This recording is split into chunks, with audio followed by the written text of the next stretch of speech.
ये कहानी है दो दोस्तों की और उनकी दोस्ती की शुरुआत हुई थी अभी कुछ दिन पहले हॉस्पिटल के कमरे से, जहां पर वो दोनों एडमिट थे। तो दोनों में से जो एक था उसको अभी कुछ दिन पहले एक पैरालिसिस का अटैक आया था, जिसकी वजह से गर्दन के नीचे की उसकी पूरी बॉडी पैरालाइज हो गई थी और वो अपनी एक उंगली तक नहीं हिला सकता था। और पूरे दिन जो भी नर्स उसके पास में आती वो उसको एक ही बात कहता कि मुझे कोई ऐसा इंजेक्शन दे दो जिससे कि मैं मर जाऊं, अब मैं और जीना नहीं चाहता, ऐसी जिंदगी का मैं क्या करूं।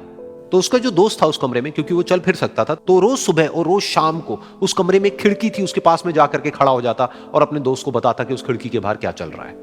बिल्कुल नीला आसमान है, सफेद बादल है, हल्की हल्की हवा चल रही है और कुछ पंछी उड़ रहे हैं। एक बहुत ही सुंदर बीच है जहां पर कुछ बच्चे मिट्टी के घरौंदे बना रहे हैं। कुछ लोग हैं जो वहां पर बैठे हुए बस समुद्र की लहरों को देख रहे हैं। कुछ लोग जॉगिंग कर रहे हैं, कोई एक्सरसाइज कर रहा है, कोई पतंग उड़ा रहा है।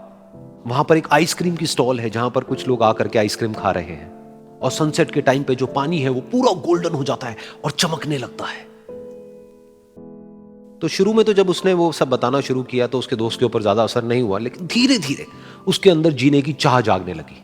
अब वो सुबह का इंतजार करने लगा कि जल्दी से सुबह हो और मेरा दोस्त मुझे बताए कि आज यहां पर क्या हो रहा है। कुछ दिन तक ऐसे ही चलता रहा। फिर एक दिन जब वो सुबह उठा तो उसने देखा कि सामने वाला बेड खाली है।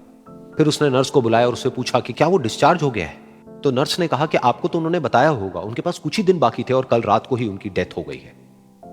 ये सुन करके उसके अंदर की उम्मीद पूरी तरह से टूट गई, क्योंकि सिर्फ उसका दोस्त ही था जिसने उसको बाहर की दुनिया से जोड़ा हुआ था, जिसकी वजह से वो जान पाता था कि बाहर क्या हो रहा है और ये दुनिया कितनी खूबसूरत है।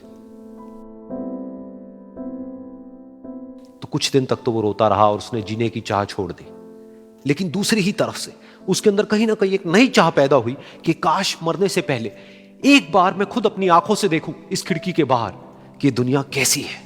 जैसे जैसे उसकी ये चाह बढ़ने लगी, उसको अपने अंदर एक अजीब सी एनर्जी महसूस होने लगी।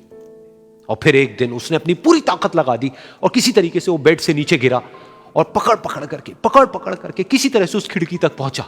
फिर उस खिड़की को पकड़ करके वो खड़ा हुआ और खिड़की के बाहर देख लिया। लेकिन खिड़की के बाहर देखते ही वो गुस्से से भर गया।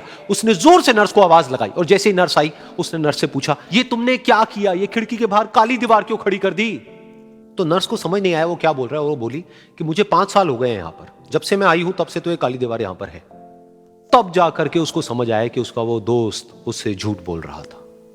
और उसने नर्स से पूछा, अगर ये काली दीवार पिछले 5 साल से यहां पर है तो मेरे दोस्त ने मुझसे झूठ क्यों कहा। तो नर्स थोड़ा सा मुस्कुराई और बोली कि मैं ये तो नहीं जानती कि उन्होंने आपसे झूठ क्यों कहा, लेकिन मैं इतना जरूर जानती हूं कि जो भी कुछ उन्होंने आपसे कहा उसी वजह से आप अभी अपने पैरों पर खड़े हैं। तो इस कहानी से हमको यह सीखने को मिलता है कि जो हमारे शब्द हैं, जो हमारे वर्ड्स हैं, जो हम अपने मुंह से बाहर निकालते हैं, उसमें इतनी पावर है जिसकी कोई हद नहीं है। वो किसी आदमी को गिरा भी सकते हैं और उसको उठा भी सकते हैं। तो अब आपके ऊपर है कि आप अपनी इस पावर को यूज करते हो या मिस यूज करते हो।